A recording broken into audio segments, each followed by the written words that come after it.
మాట్లాడకుండా ఆంజనేయం మహావీరం బ్రహ్మ విష్ణు శివాత్మకం తరుణార్క ప్రభం శాంతం ఆంజనేయం నమామ్యహం.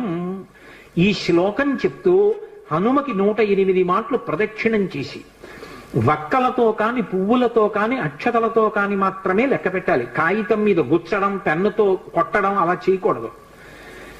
వక్కలు 108 ఓ డబ్బాలో పట్టుకెళ్ళి ఖాళీ డబ్బా పట్టుకెళ్ళి ఈ ఒక ప్రదక్షిణం చేసినప్పుడు మళ్ళీ స్వామి దగ్గరికి రాగానే నిలబడి ఈ శ్లోకం చెప్పడం. ఆంజనేయం మహావీరం బ్రహ్మ విష్ణు శివాత్మకం తరుణార్క ప్రభం శాంతం రామదూతం నమామ్యహం అండం. ఆ వక్క తీసి పక్క డబ్బాలో వేయడం. 108 ఇందులో వక్కలు అందులోకి వచ్చాయంటే 108 ప్రదక్షిణాలు అయిపోయాయి. మళ్ళీ వక్కల డబ్బా పట్టుకుని ఇంటికి వెళ్ళిపోవడం. హనుమ యొక్క ప్రదక్షిణముల చేత ఆయన అనుగ్రహంతో ఎటువంటి కోర్కెలను కూడా ఆయన తీర్చగలిగిన శక్తి కలిగిన వాడు అని అనుభవం